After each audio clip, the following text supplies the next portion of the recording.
Mathieu Naché, bonsoir et merci d'avoir répondu à notre invitation. Vous êtes le président de la coordination régionale de lutte contre le VIH-Sida.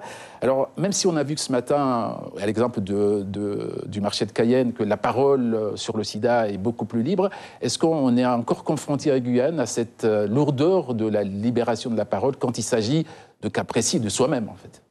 Alors, c'est vrai qu'au cours du temps, il y a eu des progrès, une réduction de la stigmatisation, mais elle est quand même bel et bien là. On a fait des enquêtes. Et ce qu'on sait, c'est qu'elle est souvent liée à l'ignorance par rapport au mode de transmission. Et c'est un peu comme une espèce de réflexe de peur de la maladie qui aboutit à un rejet, à des propos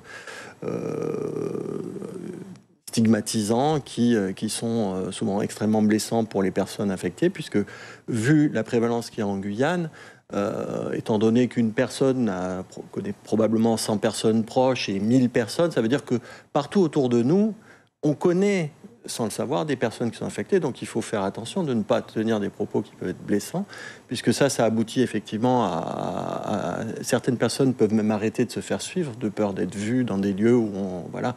Donc ça reste compliqué.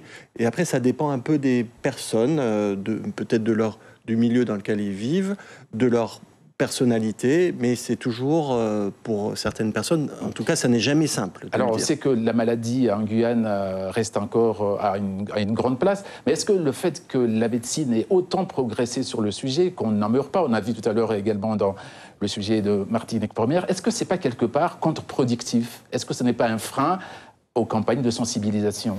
Alors, c'est vrai qu'on en meurt moins. Il y a quand même 20 morts, en gros, par an en Guyane du VIH-Sida. Donc, ça reste une des causes importantes de mortalité chez les personnes jeunes. Et que peut-être que ça fait beaucoup moins peur que pendant les années 80 et les années 90, où vraiment on avait beaucoup de décès, on ne savait pas quoi faire. Mais je ne suis pas convaincu que de faire peur soit la meilleure façon.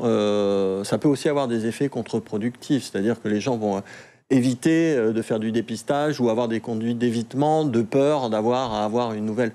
Il y a aussi le message le VIH, ça a été une révolution thérapeutique. On est passé d'une maladie qui tuait quasiment tous les malades à maintenant, quand les gens sont dépistés et traités, en gros, ils ont une espérance de vie qui est normale. Donc, ça reste là, ça tue, et ça tue quand on n'est pas dépisté et quand on n'est pas traité. Donc, je pense qu'il faut le prendre au sérieux. Ça reste un problème sérieux, mais il faut surtout se dire qu'il y a des choses à faire et que c'est important. Suivez l'info sur Guyana Première, télé, radio et Internet.